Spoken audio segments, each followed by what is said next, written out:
Bismillahirrahmanirrahim. Assalamualaikum warahmatullahi wabarakatuh. Anak sekalian, pada kesempatan kali ini kita akan belajar tentang materi bahasa Indonesia, yaitu mengenal teks laporan percobaan. Di sini Ustadz Arif akan belajar bersama menyampaikan bagaimana konsep dari materi tersebut. Anak sekalian, untuk bisa mengetahui teks laporan percobaan, ada baiknya kita mengerti terkait dua hal. Yang pertama adalah pengertiannya, dan yang kedua adalah tujuan. Anak sekalian, pengertian dari teks laporan percobaan adalah sebuah tulisan yang dibuat oleh peneliti, baik itu adalah individu maupun dia kolaborasi dalam sebuah kelompok. Itu pengertian terkait dengan teks laporan percobaan. Yang kedua adalah apa sih tujuannya? Tujuan kita membuat teks laporan percobaan adalah untuk memberikan informasi hasil dari penelitian yang telah kita lakukan atau kita praktekkan, baik yang dilakukan secara individu maupun kelompok tadi. Jadi ada informasi.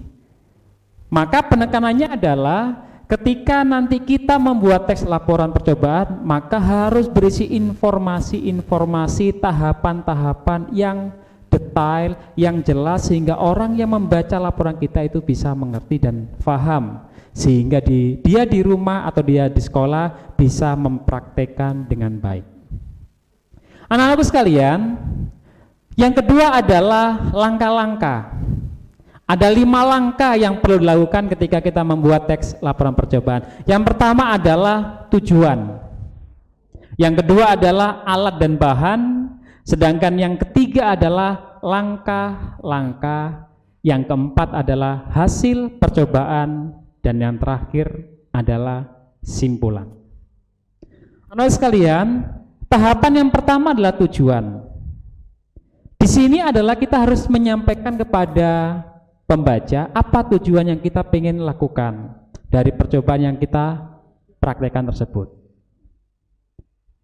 Yang kedua adalah berisi informasi alat dan bahan. Kira-kira alat apa dan bahan apa yang kita gunakan ketika kita melakukan penelitian, ketika kita mempraktekkan itu.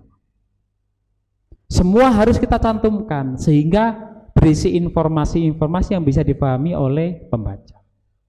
Yang ketiga adalah langkah-langkah. Poin ketiga ini adalah standar operasi prosedurnya, bagaimana tahapan-tahapan yang kita lakukan. Dan ini syaratnya adalah harus sistematis atau urut.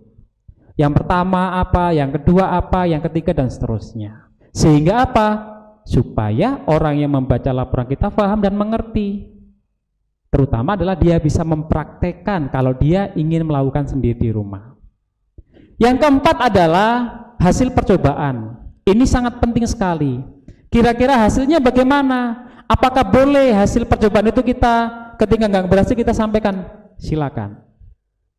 Berhasil kita sampaikan, kurang berhasil kita sampaikan. Kalau kurang berhasil harus ada evaluasinya. Kalau memang adik-adik perlu menyantumkan gambar, silakan. Foto silakan dalam poin yang keempat ini. Yang kelima adalah simpulan. Simpulan dari proses yang pertama sampai keempat itu apa? Oh, dalam penelitian ini mudah dan berhasil ketika kita melakukan sebuah penelitian atau ketika kita mempraktekkan pembuatan sesuatu. Oke anak-anakku sekalian, supaya lebih jelas, ini Ustadz Arif akan sampaikan terkait dengan contoh dari laporan percobaan. Poin pertama adalah tujuan, yang kedua adalah alat dan bahan. Yang ketiga adalah langkah-langkah, sedangkan yang keempat adalah hasil dari percobaan. Di bagian akhir adalah simpulan. Anak sekalian, setelah proses memahami teks laporan percobaan, ini bagian yang terakhir yang harus kita pahami, yaitu apa? Bagaimana kita bisa mengembangkan teks laporan percobaan tersebut. Untuk bisa memahami materi yang terakhir ini, anakku di rumah harus memahami dua hal. Yang pertama adalah kita harus memenuhi struktur dari teksnya, mulai dari tujuannya, alat dan bahannya, langkah-langkahnya, hasilnya bagaimana, dan simpulnya bagaimana. Itu adalah harus dipenuhi terlebih dahulu. Yang kedua adalah memperhatikan kaidah kebahasaan yang harus ada dalam teks laporan percobaan yang kita buat. Pada poin yang kedua ini, kita harus memahami dulu kaidah kebahasaannya. Untuk itu, pembahasan ini akan kita lanjutkan pada video pembelajaran berikutnya. Terima kasih.